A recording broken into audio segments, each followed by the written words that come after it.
monde, on se retrouve aujourd'hui pour une nouvelle vidéo. Alors ne faites pas attention à mes sourcils, je sais pas ce qui m'a pris, il est 17h30 et je me suis dit mais pourquoi est-ce que je maquillerais pas mes sourcils en rose? C'est assez spécial étant donné que j'ai encore mes sourcils bruns en dessous, mais bon c'est pas grave. Et donc du coup tout ça pour dire qu'en fait je me suis maquillée entièrement et je me suis dit bah en fait pourquoi je ne filmerais pas la vidéo sur le soja puisque je dois la faire depuis giga longtemps et qu'elle est déjà écrite dans mon petit calepin. Je sens que j'avais fait plein de pages en plus. Ok, j'ai trouvé. Alors comme vous le savez je suis devenue végane il y a environ un an. Ce qui est cool c'est que quand je filme ici à chaque fois il y a mes voisins qui me regardent. Hello. Alors comme vous le savez ça fera bah non en fait ça fera 2 ans que je suis végane, c'est incroyable. Qu'est-ce qui se passe ici? Ouais j'ai mis l'auto-bronzant hier, c'est un petit peu foiré, mais on va faire l'impasse comme pour les sourcils. Alors ça fait maintenant 2 ans que je suis végane et je suis de plus en plus confrontée aux personnes qui me disent de faire attention avec le soja, comme quoi ça pourrait dérégler certaines choses hormonales dans mon corps. Je sais que c'est un sujet très controversé et que je vais me prendre les foudres des anti-soja, mais on est là justement pour débattre. Je vais juste vous partager les recherches que j'ai faites, vous partager mes croyances sur le soja, vous partager un petit peu ce qu'il en est sur le soja. Alors est-ce que c'est vraiment dangereux pour la santé d'en consommer? On va voir ça tout de suite. Tout d'abord, qu'est-ce que c'est le soja? C'est une espèce de plante annuelle de la famille des légumineuses qui est originaire d'Asie centrale. Alors je vous mets une petite photo. Alors c'est un aliment qui est très riche en protéines végétales de très bonne qualité. Ça fait de lui un super aliment pour les végétariens, les véganes ou même pour les personnes qui consomment de la viande. Il contient également une très bonne proportion d'acides aminés essentiels qui le rend vraiment très digeste. Petit aparté pour les plus sceptiques, parce que je sais qu'il y en aura de toute évidence dans les commentaires, mais s'il vous plaît regardez jusqu'au bout cette vidéo avant de lâcher votre petit commentaire de haine. Donc pour les plus sceptiques qui vont me dire que le soja est responsable de la déforestation, sachez que la très grande majorité de ces récoltes sont destinées au bétail. Donc si cette cause de la déforestation vous concerne tant que ça, je vous conseillerais donc d'arrêter la viande, encore plus si vous faites partie de ces personnes qui croient en une potentielle dangerosité du soja, puisque le bétail ingère 10 fois plus de soja que nous. Et tout ce que l'animal ingère, vous l'ingérez aussi. C'est ce qu'on voit d'ailleurs avec les poissons, avec tout le plastique, les microplastiques, etc., le mercure. C'est vraiment une catastrophe et c'est exactement pareil pour le bœuf, pour le porc, pour le poulet. Pour les personnes qui ne croient pas en cette potentielle dangerosité, je vous conseille bien sûr d'acheter du local. De toute façon, la plupart du temps, le soja destiné à l'être humain est fabriqué localement en France. Vous pouvez voir à chaque fois, c'est marqué soja local, français, etc.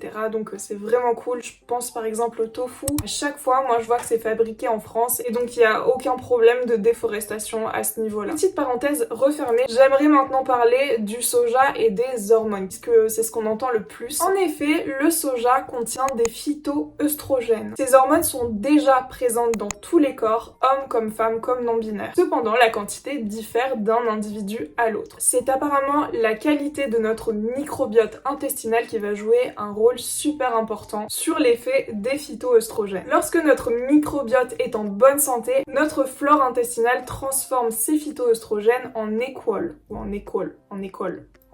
L'équol, c'est une molécule. On dirait donc que les effets sont ainsi dépendants de la capacité du microbiote à transformer les phytoœstrogènes en équol. Et d'ailleurs, contrairement à ce qu'on pense, les phytoœstrogènes montrent différents bénéfices pour notre santé. On parle ici d'effets préventifs contre les effets hormonodépendants. Gros focus sur le cancer du sein ici. Et attention, pas pour les femmes qui ont déjà eu le cancer du sein. Ça peut réduire le risque de maladies cardiovasculaires. Ça peut avoir des effets bénéfiques sur l'ostéoporose.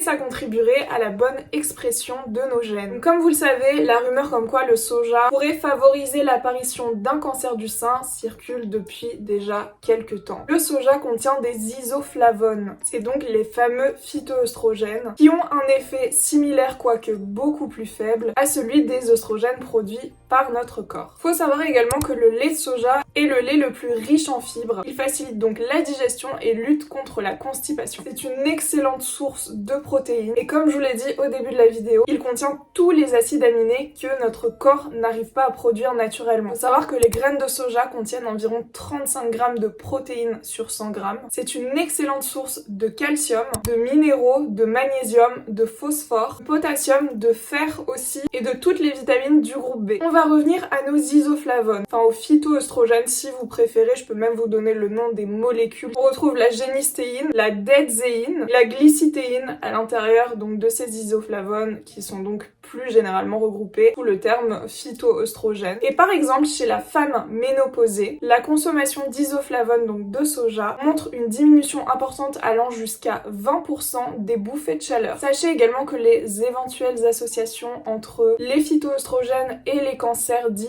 hormonodépendants, donc sein, utérus, ovaire ou prostate, la consommation de soja n'est pas en lien avec la croissance des cellules cancérigènes. Également, l'effet du soja sur les hormones dites masculines. Les études démontrent aujourd'hui que la consommation de soja n'a aucun impact sur le taux de testostérone. On revient un petit peu sur les personnes qui mangent encore de la viande et qui seraient assez sceptiques concernant le soja. Sachez que 70 à 80% du soja est modifié génétiquement et approximativement le même pourcentage est destiné au bétail. Surtout qu'en France, il est interdit de cultiver du soja transgénique. Ensuite, lors de ces recherches pour cette vidéo, j'ai pu regarder une vidéo de AVF, je vous mettrai le lien dans la barre d'infos, qui était vraiment très intéressante et qui nous explique qu'il y a énormément de conflits d'intérêts, notamment avec les produits laitiers de la marque Danone, ainsi qu'avec le lobby de la viande. Ça cause vraiment beaucoup de détracteurs au soja. En vrai, il y a de quoi y croire puisque le soja remplace quand même pas mal la viande et plutôt bien quand on voit les simili qu'il existe aujourd'hui.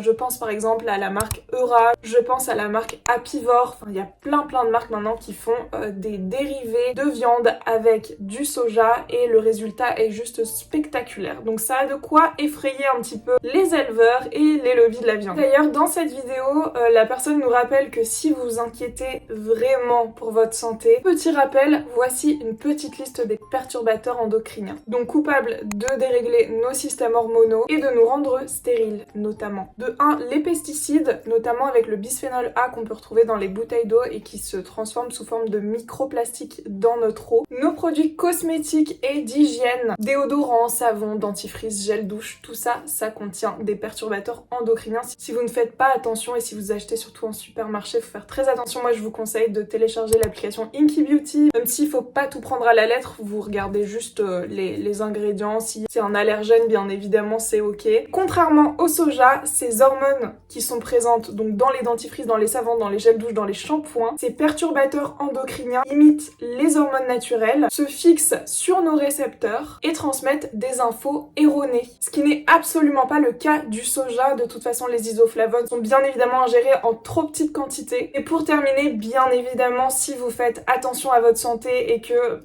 attention, je parle bien évidemment aux détracteurs du soja ici. Si vous voulez faire attention à votre santé, en tout premier, le mieux ce serait quand même d'éviter la viande et le poisson puisque je le rappelle, le bétail que vous consommez est directement nourri aux OGM. Les poissons que vous consommez sont chargés en métaux lourds, on parle de plomb, on parle d'arsenic, on parle de mercure. Tout ça pour vous dire qu'il y a plus grave, je pense, que le soja. Honnêtement, j'ai beaucoup de mal à croire les détracteurs du soja. Moi, je pense qu'il faut déjà faire attention à ce qu'on mange, à ce qu'on met sur notre peau. C'est déjà un super premier pas avant d'attaquer du soja. Vraiment. Je pense vraiment parce que c'est bien beau de dire oui, moi j'ai eu ceci, j'ai eu cela avec le soja, mais en fait tout est chargé de pollution autour de nous, tout, absolument tout. Comme je vous l'ai dit, les perturbateurs endocriniens qui sont dans vos déodorants, qui sont dans vos shampoings, qui sont dans vos savons, imitent les hormones naturelles et ça c'est très problématique puisque le corps reçoit une information erronée. Tandis que quand on mange du soja,